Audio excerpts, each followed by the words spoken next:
At 73, the man had finally run out of explanations.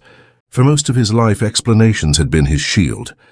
If a decision could be described calmly, if it could be placed inside the boundaries of what was accepted, then it no longer felt dangerous. Words had always protected him. They had turned difficult moments into manageable ones. They had transformed power into responsibility and control into duty. Age took that protection away. Now, in the hours before dawn, when sleep loosened its grip and the house no longer required his attention, memory arrived without permission. It did not argue. It did not soften itself. It simply returned, persistent and exact, to the same moment he had once believed was finished. Charleston, 1842. At the time, the city had seemed perfectly aligned with him. He was a man others deferred to, not because he demanded it, but because he represented stability. He was known for handling his affairs quietly. He did not involve outsiders. He did not allow situations to drift. When something required correction, he corrected it early, privately, and without spectacle. Charleston respected that approach. It always had. The city believed that calm men were moral men. He believed it too. That was why the early signs unsettled him, even before he understood their meaning. Nothing dramatic occurred, no confrontation, no accusation. Instead, there was a subtle change in atmosphere, the kind that announced itself only to someone accustomed to control. The household no longer moved with its usual rhythm. Schedules shifted slightly. Interactions shortened. Certain rooms seemed to empty more quickly than before. He noticed pauses where there had once been ease, and silences that lingered longer than comfort required. Individually, none of it mattered. Taken together, it formed a pattern. Patterns demanded attention. He did not react immediately. Reaction implied uncertainty, and uncertainty invited loss of authority. Instead, he watched. He listened. He allowed the situation to reveal itself slowly, confident that patience would clarify what haste could only complicate. Charleston assisted in this process. The city never spoke directly. It communicated through suggestion, through glances that lasted a moment too long, through conversations that changed direction without explanation, through the subtle shift in tone when certain subjects approached dangerous territory. Eventually, the message reached him. Something connected to his household had begun to attract notice. That realization did not anger him. Anger was inefficient. What he felt was resolve. Situations that attracted attention required decisive action. Attention once gained rarely released its grip willingly. He assessed the matter as he assessed everything else in his life, practically. What mattered was not the emotional nature of the situation, but its potential visibility. Private matters could be managed, public ones could not. The difference between the two was not morality, but control. He considered the boundaries provided by law. That consideration mattered more than he would ever admit aloud. The law offered protection. It transformed difficult choices into permitted ones. As long as a decision rested safely within those boundaries, it ceased to be dangerous. Society deferred to legality. Charleston, in particular, treated legality as a substitute for virtue. What he intended to do violated nothing. That knowledge settled him. When he arranged the conversation, every detail was deliberate. The room was familiar. The light steady. The time chosen to discourage interruption. Decisions delivered under such conditions felt final, even when they were not yet understood. When his daughter entered, he noted her composure. She did not hesitate. She did not ask questions. She took the seat indicated to her and waited. Her posture was controlled, her expression contained. To him, this suggested maturity, readiness. He began speaking. His voice remained even. There was no accusation in it, no anger. He described the situation as he saw it, separating facts from speculation, risks from certainties. He spoke of reputation, of consequence, of what could not be allowed to continue. He framed the matter as necessity. There was no cruelty in his tone, no pleasure. He did not believe punishment was required. Correction was sufficient. He explained what would happen next, how the situation would be resolved, and why this resolution protected everyone involved. He did not invite discussion. Discussion suggested options. Options invited resistance. When he finished, silence settled between them. It was not dramatic. It did not feel charged. It was simply there, heavy but manageable. He had encountered silence many times before. Silence often followed acceptance. People who understood their position did not argue. They listened. They complied. He interpreted her stillness as agreement. That interpretation had never failed him. Arrangements followed swiftly. Conversations were held elsewhere beyond her involvement. Details were handled efficiently. Instructions delivered without confusion. People who needed to act did so. Those who did not matter were never informed. Nothing about the process caused disruption. Charleston remained comfortable. The city preferred solutions that did not demand reflection. As long as the law remained unbroken and no public disturbance occurred, most people were content to look away. What happened behind closed doors rarely troubled them. From the outside, life continued unchanged. Meals resumed their usual rhythm. Schedules realigned. The household appeared intact. That normalcy reassured him. Order had been restored. Attention redirected. The situation resolved. Years passed. More years than he anticipated. His daughter's presence in his daily life faded until it became absence. He told himself this was natural. Families shifted. Distance developed. Lives moved in different directions. He repeated these explanations often enough that they hardened into belief. Charleston accepted the change without comment. The city always did. Only with age did certainty begin to erode. It happened gradually. Strength diminished. Authority softened. The world no longer adjusted itself to his expectations as quickly as it once had. In that loosening, memory sharpened. Moments he had dismissed returned with detail he could no longer control. He began to reconsider the silence he had accepted years earlier. Not immediately. Not willingly. The question crept in quietly without accusation. Had that silence meant what he believed it meant? Or had it been something else entirely? The distinction troubled him. Legality had protected him from consequence, but it had not protected him from understanding. Time had done what no argument ever could. It had stripped away his ability to explain himself convincingly. At 73, he could no longer avoid the realization that obedience and consent were not the same thing. That realization did not arrive with drama. It arrived with persistence, and it refused to leave. Time did not move gently after the decision. It moved efficiently. That was the first thing the man noticed when he thought back on it years later. There was no dramatic pause between choice and consequence, no space where doubt could gather enough strength to slow events down. Life simply adjusted itself as it always had, and carried on. Charleston was very good at that. The marriage, when it happened, did not announce itself. There was no gathering that invited comment, no celebration that demanded attention. The arrangement was handled with the same discretion as any other correction he had made in his life. Papers were signed. Witnesses were limited. Words were chosen carefully. From the outside, it appeared administrative. Inside the household, the change settled, like unfamiliar furniture placed in a familiar room. Nothing was technically wrong, yet nothing aligned the way it once had. Movement felt measured. Conversations shortened further. Certain glances became difficult to hold. The man noticed these things but dismissed them. He told himself adjustment took time. That order, once restored, often felt uncomfortable before it felt right.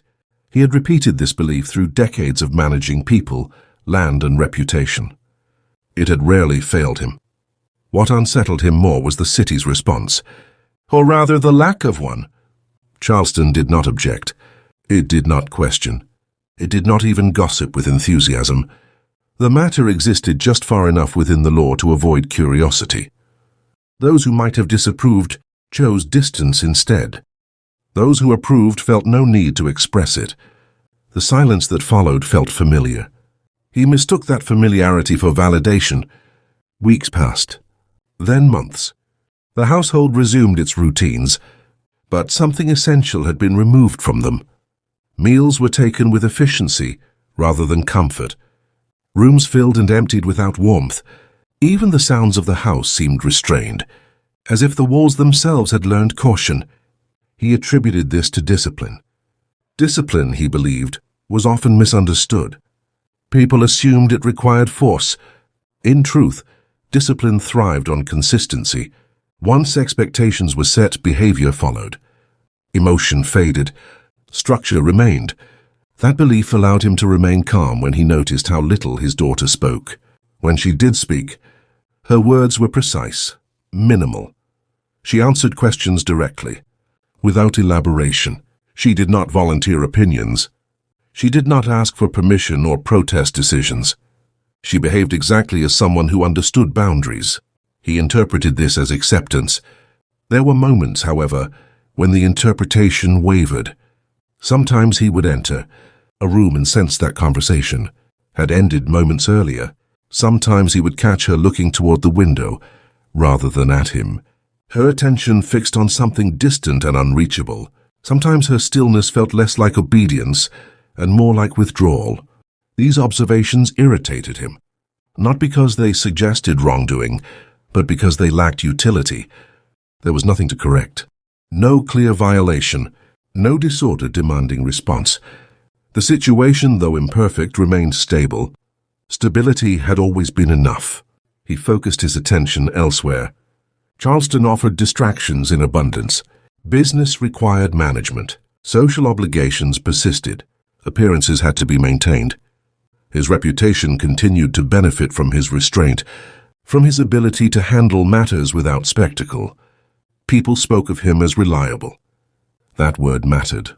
Reliability implied predictability, and predictability ensured safety. Men like him were trusted not because they were kind, but because they were consistent. Charleston valued that quality deeply. Years passed under that assumption. During those years, he rarely spoke of the decision again, not because he feared judgment, but because he saw no reason to revisit something resolved. Revisiting suggested uncertainty. Uncertainty weakened authority. His daughter's presence in his life gradually changed. Not abruptly, not dramatically. It was more like a slow retreat, each step small enough to ignore. She spent less time in common spaces. Her voice became less familiar to him. Her routines grew separate from his own. When this became noticeable, he reassured himself with logic. Families changed. Children grew. Distance was natural. The world did not pause to preserve proximity. He had seen this pattern countless times. There was nothing exceptional about it. Yet something in him resisted that explanation. The resistance did not arrive as guilt. It arrived as discomfort, a sense that a calculation had been incomplete, that something important had been overlooked, not because it was hidden, but because it had not seemed relevant at the time. He ignored this feeling. Ignoring feelings had served him well before. Charleston rewarded men who did not indulge internal conflict. Reflection was acceptable only after results were secured. He had secured results. The situation had remained contained. No scandal had emerged. His standing had not suffered. By every measurable standard, the decision had worked. The problem was that age changed the measurements. As years accumulated, the standards by which he evaluated success began to shift. Not intentionally, not consciously. They shifted because the future shrank, because ambition lost its urgency, because the things he once managed no longer required his attention. In that space, memory found room to expand. He began noticing details he had dismissed before. The way his daughter avoided meeting his gaze, the absence of shared laughter in the household, the careful politeness that replaced familiarity. None of these things violated expectation, yet together they formed a pattern that resisted explanation. He started to understand that compliance did not guarantee peace. Compliance simply ensured quiet. That understanding unsettled him more than open resistance ever would have. Resistance could be addressed. Quiet endured. He attempted once to bridge the distance. The attempt was modest.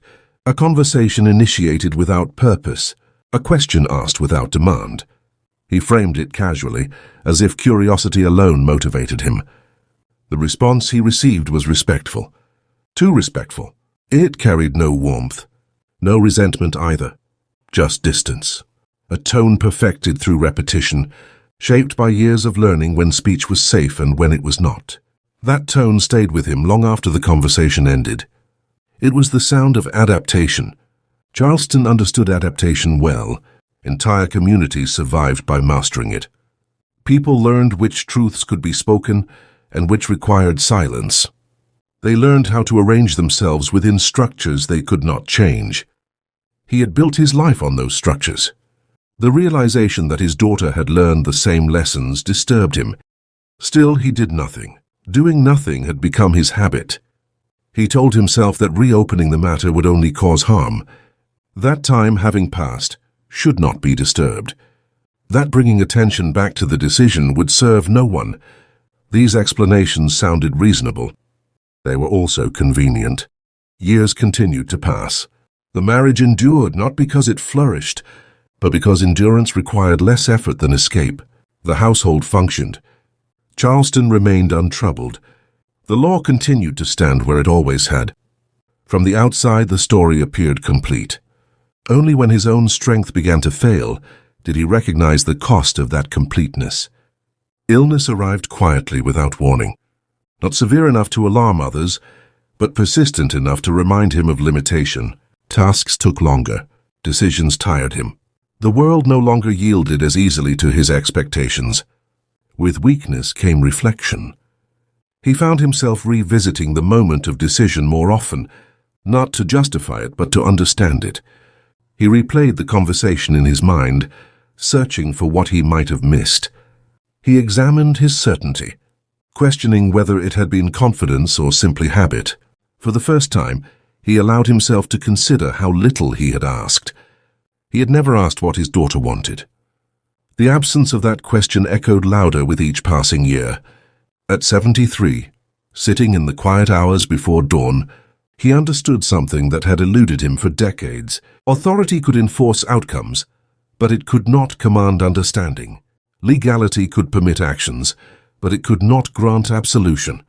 Charleston had taught him how to live within power. Age was teaching him what power left behind. Old age did not arrive all at once. It announced itself in fragments. The man first noticed it in the way mornings changed. He woke earlier than before, not because he was rested, but because sleep no longer held him. The hours before sunrise stretched longer, filled with thoughts he once postponed for daylight. In those hours, the house felt different. Not empty, but waiting. Waiting had never been something he tolerated well. For most of his life, waiting had meant loss of control. Decisions were meant to be made quickly, firmly, before uncertainty found space to grow. Yet now waiting was unavoidable. His body required it. His mind enforced it. He could no longer outrun reflection. The marriage had become part of that reflection. Not in the way he expected. He had assumed that if regret ever came, it would arrive loudly, with guilt, with self-accusation, with moral language he had avoided his entire life. Instead, it came quietly, disguised as curiosity, as questions that did not accuse but refused to leave. What had she felt in the days that followed the decision? He realized with discomfort that he had never truly considered that question. At the time, her feelings had seemed irrelevant. Feelings complicated matters. Outcomes mattered more. He had believed that if the structure held, the individuals within it would adapt. Adaptation had been the cornerstone of Charleston's social order. People adjusted. They always had. Entire lives were shaped around that expectation. The city itself was built on it. Traditions endured not because they were just, but because they were familiar. Familiarity, he had learned, carried its own authority. Now familiarity no longer reassured him. He began noticing the subtle ways the household had aged alongside him. Furniture worn smooth by decades of use, walls holding the faint marks of changes never acknowledged. Rooms that once felt purposeful now felt preserved, as if waiting for occupants who no longer came. His daughter's absence from those spaces had become complete. She did not visit often. When she did, it was brief, polite, functional conversations, remained focused on surface matters, health, weather, necessary arrangements. Nothing lingered long enough to invite vulnerability. He told himself this distance was mutual. Yet when illness confined him more frequently to his chair, when movement became effort rather than habit, he found himself waiting for her presence in a way he never had before. He listened for footsteps that did not arrive. He noticed the absence of her voice in the house's rhythm. That absence carried weight. Charleston outside his windows continued unchanged. The city did not slow for his weakening body. It did not reconsider its values. Younger men now occupied the spaces he once commanded. They spoke with the same confidence, relied on the same structures, trusted the same laws. Watching them unsettled him. He recognized himself in their certainty. That recognition brought no pride. He began to understand that the law he had trusted so completely had also provided him with shelter from responsibility. As long as his actions remained permitted, he had never needed to examine their cost. Permission had replaced reflection. Authority had replaced empathy. This realization did not arrive as condemnation. It arrived as clarity. One afternoon, long after the marriage had faded into accepted history, a letter arrived. It was brief, written carefully. Its language respectful, restrained, and unmistakably deliberate. The handwriting was familiar. He read it slowly. The letter informed him of a change, a departure. Not permanent, but significant. There were arrangements to be made, matters to be settled, nothing urgent, nothing emotional. Just information. The tone was unmistakable. This was not a request. He folded the letter with care and set it aside. For a long time he did not move. The room around him seemed smaller, as if the walls had inched closer while he read. For the first time he felt excluded from a decision. That exclusion stung more than he expected. He had lived his life believing that leadership required distance. That authority functioned best when emotions were managed rather than indulged. Now that distance had turned inward. It separated him from his own family. The irony did not escape him. He considered responding. Drafted several replies in his mind. Each sounded inadequate. Too late, too careful.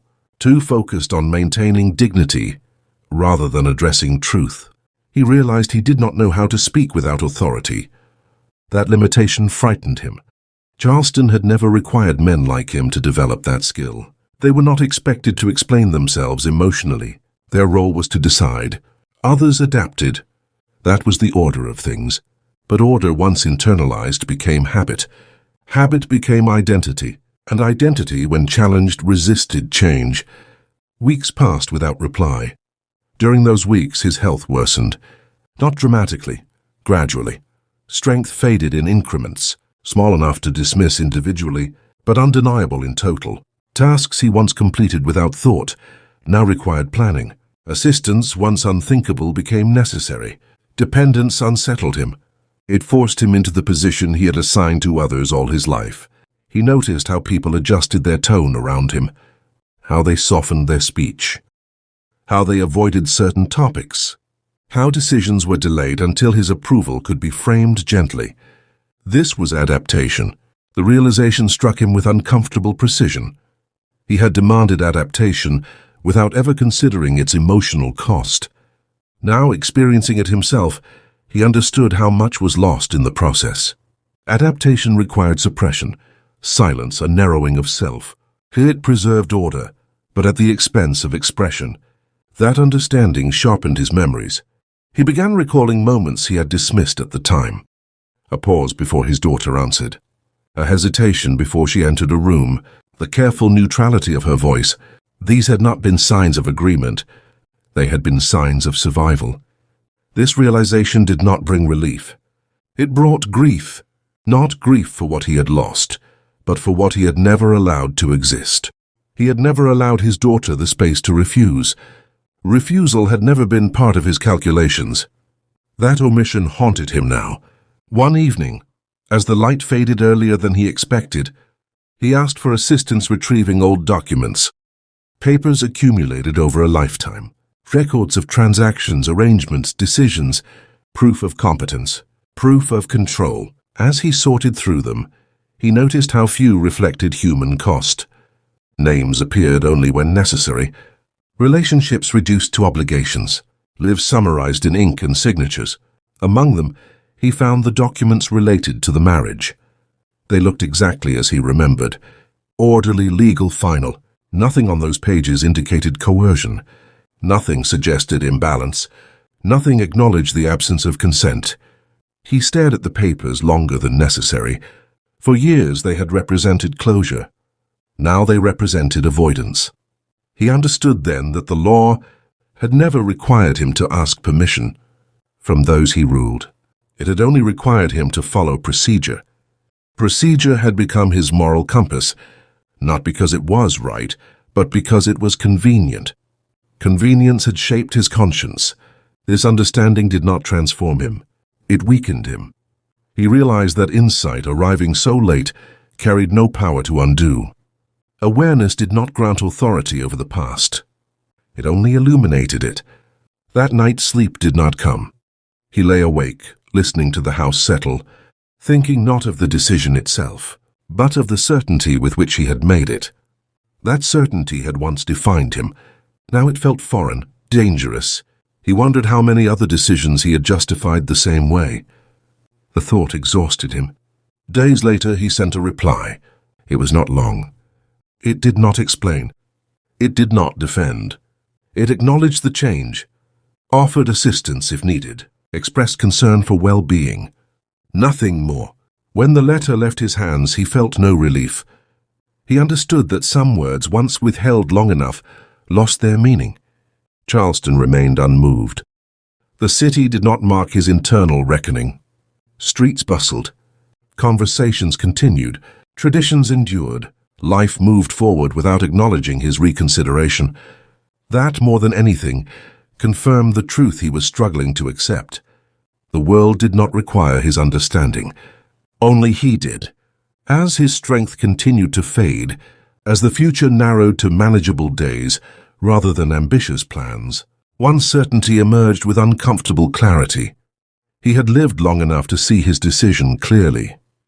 And clarity, he was learning, could be its own punishment. The body failed him in ways the mind did not. That imbalance unsettled him more than pain ever could. His thoughts remained sharp, persistent, unwilling to rest. His body, however, had begun negotiating its limits without consulting him. Strength vanished first, then endurance, finally certainty. Certainty had been his greatest asset. Now it deserted him. Mornings required assistance. Afternoons demanded rest. Evenings arrived with exhaustion rather than reflection. He found himself dependent on others for tasks he once managed without awareness. Doors opened for him. Chairs were placed carefully. Instructions were repeated softly, as if volume itself might overwhelm him. He noticed how people waited for him to finish speaking, not out of respect but out of caution. This was not authority.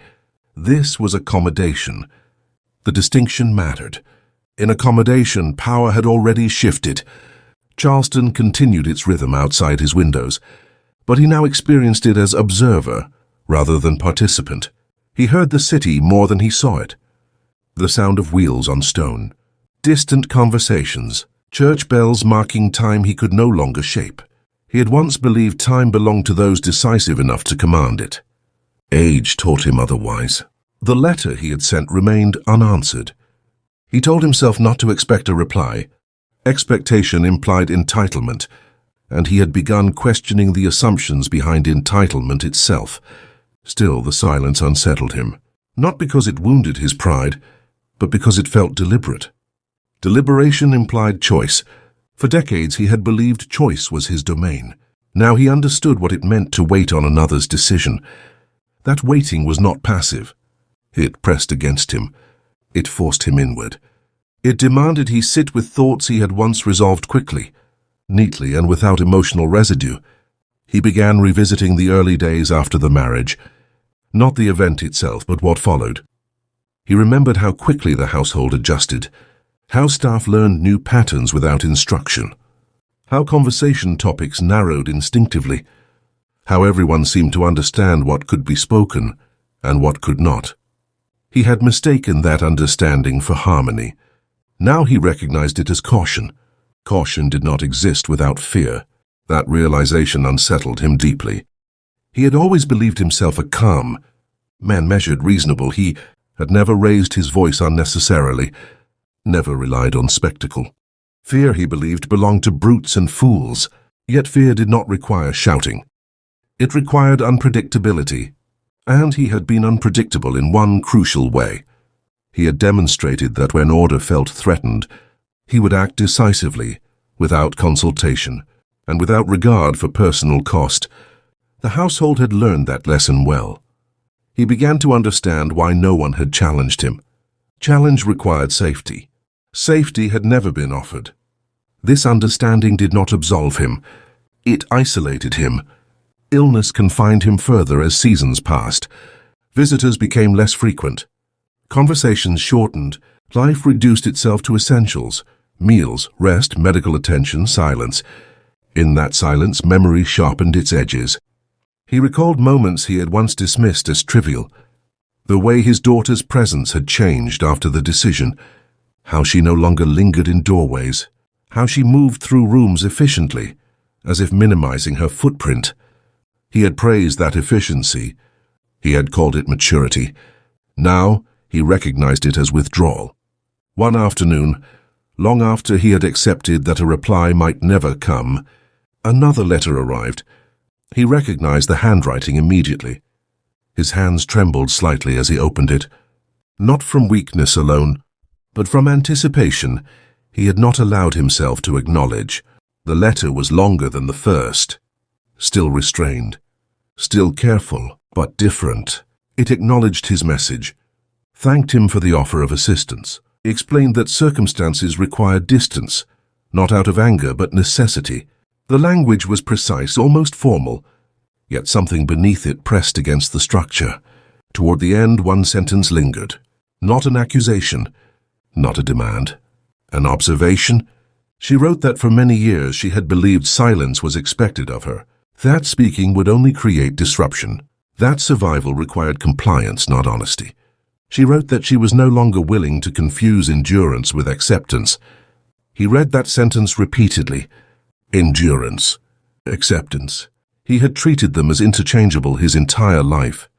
Now, confronted with the distinction, he felt something fracture. The letter did not ask for reconciliation. It did not invite conversation. It did not promise forgiveness. It simply explained distance. That restraint struck him harder than anger ever could have. Anger acknowledged relevance. Restraint implied resolution. He folded the letter carefully and placed it beside the first.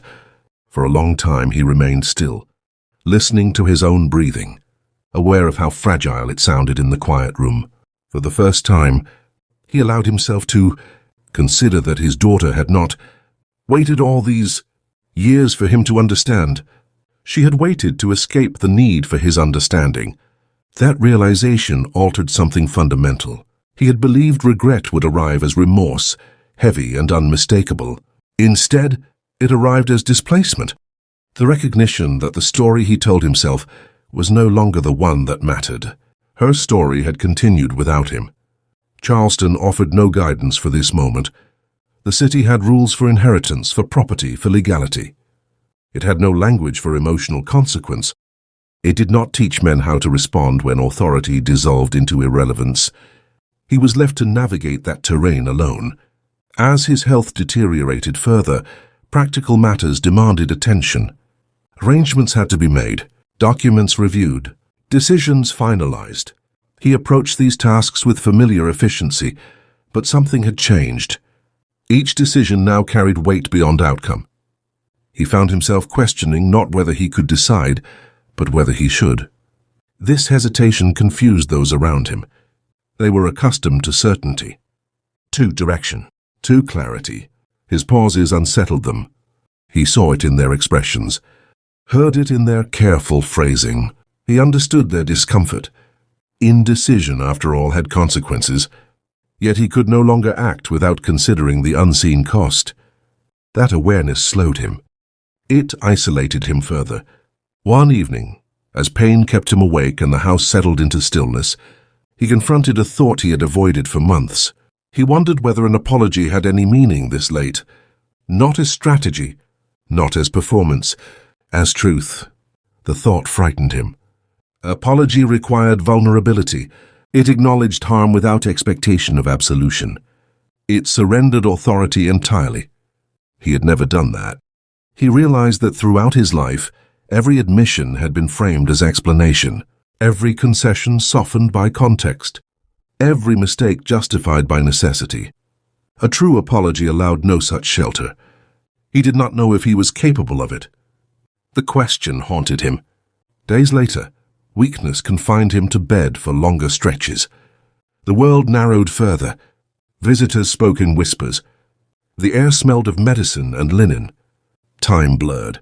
In those moments when the body demanded surrender, the mind returned to one unavoidable truth.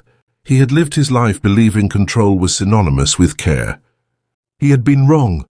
Control had preserved order. It had not preserved humanity. That understanding did not offer redemption. It offered clarity, and clarity, arriving so late, felt less like enlightenment and more like sentence.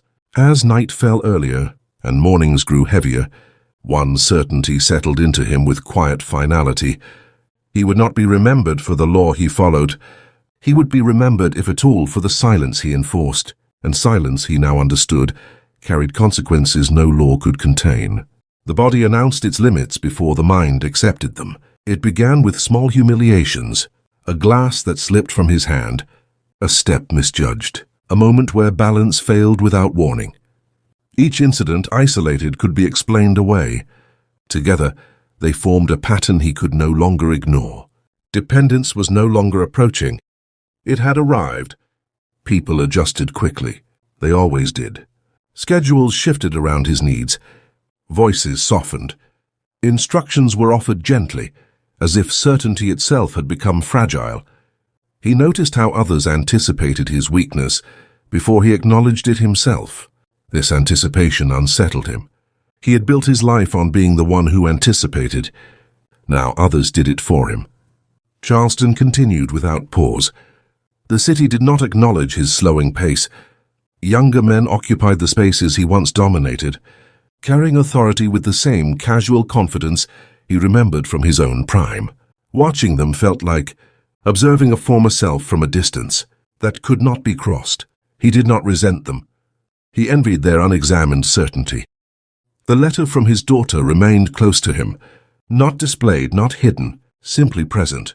He read it again during restless nights, not searching for new meaning, but absorbing its restraint. The absence of accusation troubled him more than anger would have. Anger demanded response. Restraint demanded acceptance. He began to understand that her distance was not punishment. It was resolution, a line drawn quietly without drama. After years of accommodation had exhausted its usefulness, that understanding stripped him of his final illusion. He had believed that time softened consequences. Time, he was learning, clarified them. As illness progressed, practical matters gained urgency. Accounts required consolidation. Property required reassignment. Instructions needed documentation.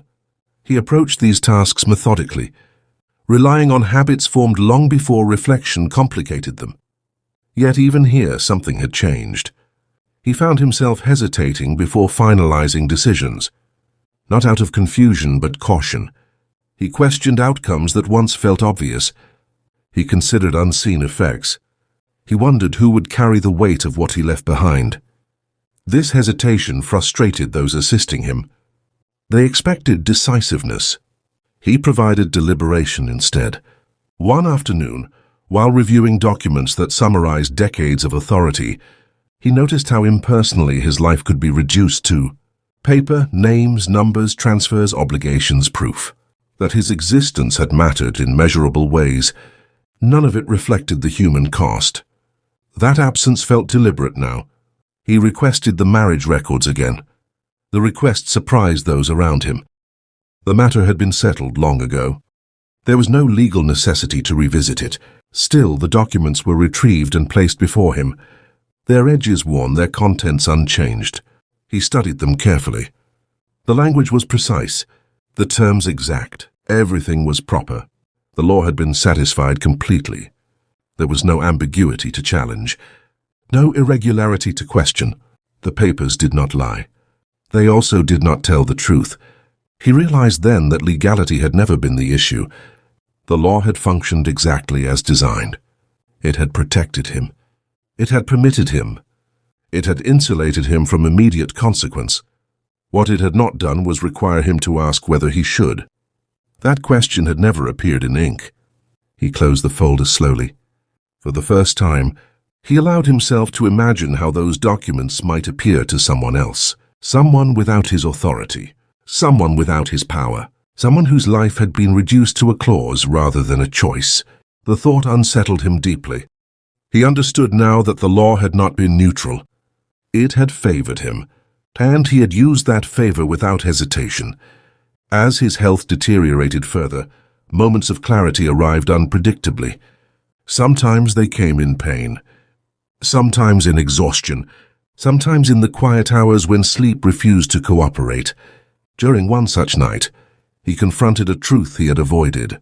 He had never truly believed he could be wrong. He had believed he could be misunderstood. He had believed he could be judged unfairly. He had believed others lacked perspective. But error, genuine moral error, had never factored into his self-image. This realization shocked him.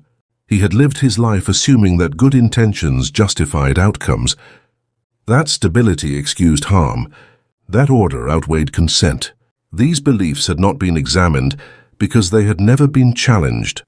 Power, he now understood, rarely encounters contradiction. When it does, it often dismisses it as inconvenience. He wondered how many times his daughter had felt that dismissal. The thought tightened his chest in a way illness alone could not explain. Days later, as arrangements continued, he made an unexpected request. He asked whether an apology written plainly, without explanation or defense, could be delivered. The suggestion unsettled those around him. They asked what purpose it would serve. He had no satisfactory answer. Purpose had governed his actions his entire life. Now purpose felt inadequate. He did not seek outcome. He sought honesty. The distinction confused him as much as it confused others. They agreed to deliver the message. When he began writing, the difficulty surprised him. Words that had once come easily now resisted arrangement. He found himself reaching for justifications instinctively, then stopping.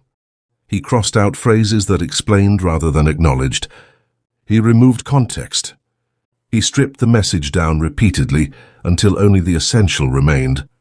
Even then, uncertainty lingered. Could words carry meaning without expectation? He did not know.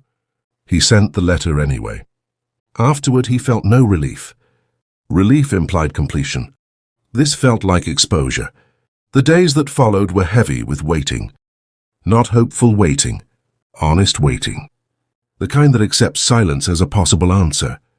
He prepared himself for no reply. For refusal. For distance maintained. He told himself that this too must be accepted. Charleston remained unchanged. The city did not mark his internal reckoning. Bells rang. Markets functioned. Conversations continued. Life moved forward, indifferent to his late clarity. That indifference taught him something painful. The world did not require his redemption. Only he did. Weeks passed before a response arrived. It was brief. Acknowledgement without commitment. Recognition without reconciliation. The message did not absolve him. It did not condemn him either. It simply stated that understanding, while noted, could not restore what had been lost. He read the words slowly. They felt fair. Fairness, he realized, was not the same as forgiveness. The distinction mattered. As strength continued to fade, he stopped resisting it. He accepted assistance without argument. He allowed others to decide matters he once controlled. He listened more than he spoke. This surrender did not feel peaceful. It felt accurate. In relinquishing authority, he experienced something unfamiliar. Vulnerability, not the performative kind. The real kind.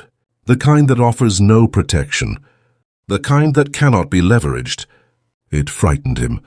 It also clarified everything. He understood now that his greatest failing had not been cruelty. It had been certainty. Certainty that he knew what was best. Certainty that order justified imposition. Certainty that silence meant agreement. These certainties had shaped lives beyond his own, and they could not be undone. As the end approached, quietly and without ceremony, one final realization settled into him with unmistakable clarity. He had lived long enough to understand his actions fully, and understanding arriving after power had faded, offered no escape. It did not absolve. It did not redeem. It only remained. The room grew smaller as his strength diminished. Not physically. The walls did not move. The ceiling did not lower itself. Yet space behaved differently now, as if it had learned to respond to his limitations. Distances lengthened. Sound softened. Light lost its sharpness. The world adjusted itself around him without asking permission. This adjustment unsettled him. He had spent his life arranging space to suit his needs. Now space arranged itself around his weakness. Visitors came less frequently.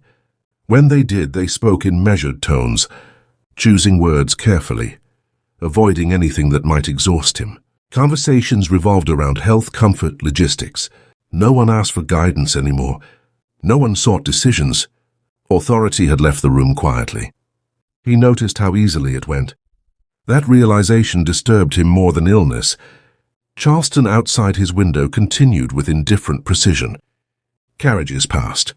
Voices rose and faded. Bells marked hours he no longer structured. The city did not pause to acknowledge the narrowing of his world. It had no reason to. He had once believed himself essential. Age corrected that belief. The letter he had sent and the response he had received no longer occupied his thoughts the way they once had. Not because they had lost importance, but because their meaning had settled. There was nothing more to extract from them. No hidden interpretation waiting to be discovered. Understanding had reached its limit. Now came endurance. Endurance was different from acceptance. Acceptance implied peace. Endurance implied persistence without resolution. He endured long days marked by fatigue and long nights marked by wakefulness. Sleep arrived in fragments interrupted by discomfort and memory. When he did sleep, dreams returned him to moments he once considered finished. Not the dramatic ones, the ordinary ones. A room entered without knocking. A decision announced rather than discussed. A silence left unexamined. These moments replayed with clarity he could no longer control.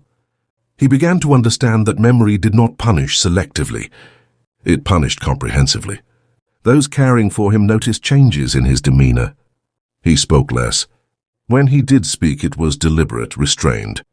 He no longer corrected minor errors. He no longer insisted on precision. Small mistakes passed without comment. This shift confused them. They mistook it for resignation. It was something else. He had lost interest in being right. Rightness had once been his armor. It had justified decisions. It had silenced doubt. It had allowed him to act without hesitation. Now stripped of power, rightness felt irrelevant. What mattered was impact. Impact lingered. One afternoon, as light filtered through the window at a low angle, he asked for assistance retrieving an old personal item, not documents, not records, something less official, a box stored away untouched for years. When it was brought to him, he recognized it immediately. Inside were remnants of a life he had compartmentalized. Letters never answered. Objects retained out of habit rather than sentiment. Traces of relationships that had not survived his need for control. He examined them slowly. Each item carried weight disproportionate to its size. Each represented a moment where choice had been narrowed, simplified, resolved too quickly. He saw now that efficiency had been his greatest vice, not because it was cruel, but because it erased complexity. Complexity required patience. He had never been patient with people. Among the items was something he had not expected to find, a small object tied to a memory he had suppressed deliberately. Its presence startled him. He stared at it longer than necessary, his breath shallow, his thoughts unsteady. The memory returned intact. The conversation, the stillness, the certainty with which he had spoken, the assumption that silence meant understanding, the way he had concluded the matter, without ever asking a single question that might have altered its course. He felt no surge of emotion, no tears, no dramatic regret. What he felt was recognition. This was the moment that defined him. Not publicly, privately. This was the moment when power had been exercised without restraint, justified entirely by structure and law. This was the moment when another person's future had been redirected without consent, without dialogue, without consideration of inner cost. He understood now that the gravity of that moment had not diminished with time. It had grown, because consequences did not expire. They matured. As his health declined further, conversations around him shifted. People began speaking in terms of preparation rather than recovery. Arrangements became more explicit. Timelines shortened. Words softened. He listened without objection. Resistance felt unnecessary. He had resisted nothing for some time now. What surprised him was not the approach of death, but the absence of fear. He did not dread the end. He did not bargain with it. He did not seek reassurance. What unsettled him was something else entirely.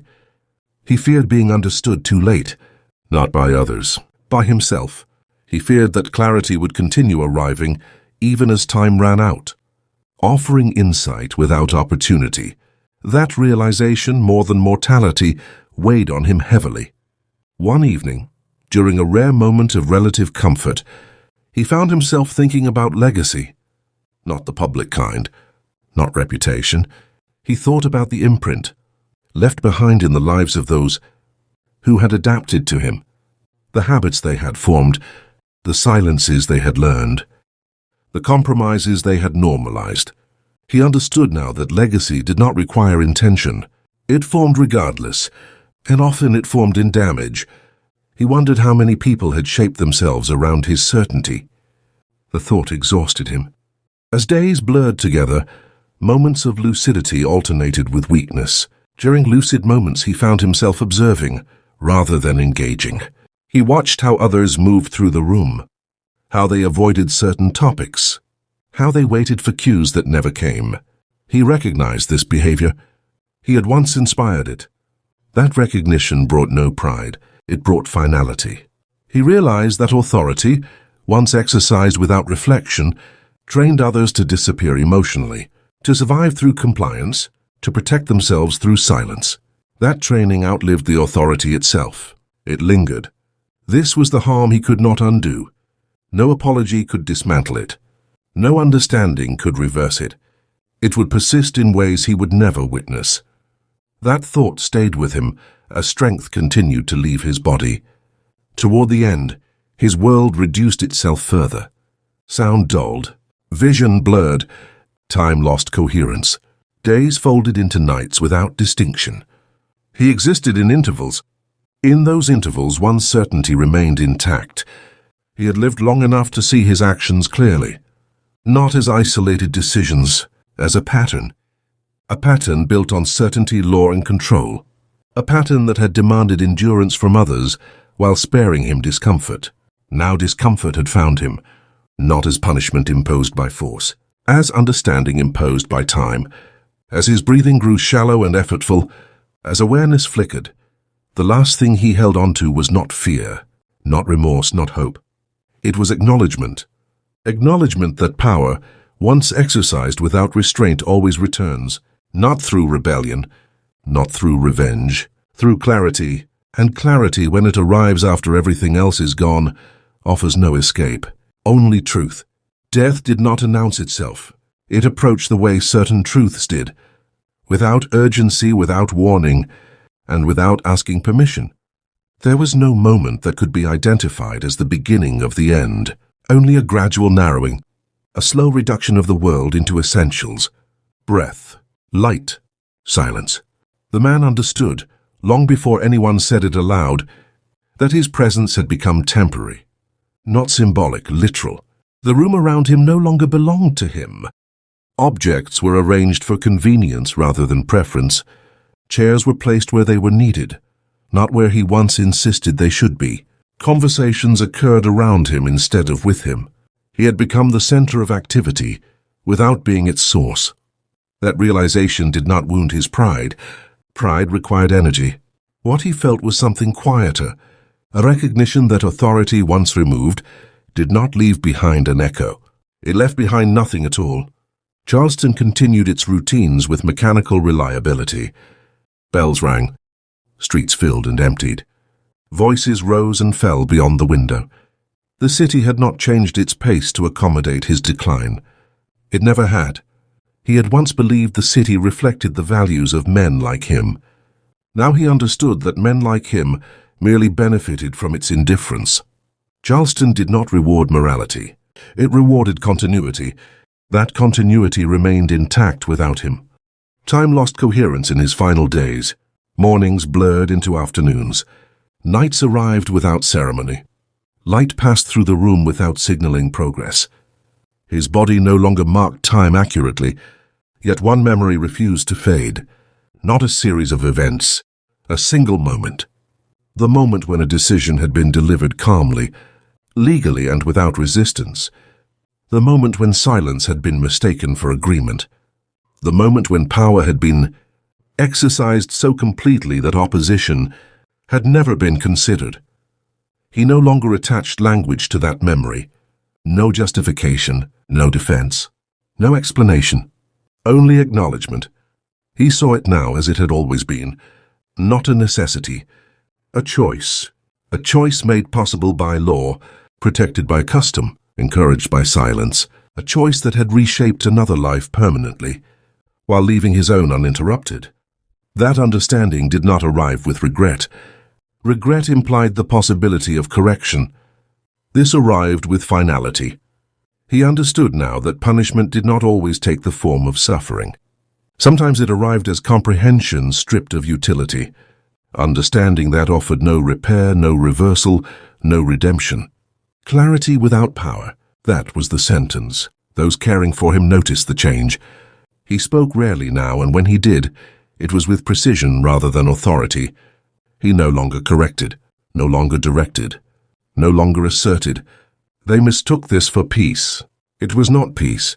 It was resolution. He had resolved nothing outwardly. The world remained unchanged. Relationships remained distant. The past remained intact. What had resolved was his resistance to seeing things as they were. He had believed for most of his life that moral weight depended on intention, that stability justified control, that law replaced conscience. He now understood how incomplete those beliefs had been.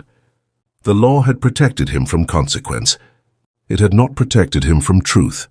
In his final hours, when even speech required effort, when the body demanded focus simply to remain present, his thoughts no longer wandered. They narrowed. They simplified. He did not think about forgiveness. Forgiveness required participation from another. He thought about responsibility. Responsibility did not require acceptance from anyone else. It existed regardless. He understood then that the deepest harm he had caused was not contained within a single act. It existed in the pattern that act represented. A pattern of certainty. A pattern of decisions delivered rather than discussed. A pattern that taught others to survive through silence. Those lessons would persist. They would shape choices long after he was gone. That knowledge settled into him with quiet permanence. As breathing slowed and awareness dimmed, he did not reach for comfort. He did not attempt final words. There was nothing left to negotiate, nothing left to frame. The end approached without drama, and in that stillness, one truth remained unmistakable. He had lived his life believing that legality was enough. It never was. Legality explained his actions. It did not excuse them. That distinction, understood only after time had stripped him of influence, remained with him as everything else faded. There was no reckoning beyond that. No audience. No verdict delivered aloud. Only clarity. And clarity, arriving at the end of a long life, required no witnesses. It simply remained. If this story stayed with you, if it made you think instead of react, If it reminded you that the deepest consequences arrive quietly, subscribe to the channel. These stories are not about punishment. They are about what understanding costs when it comes too late.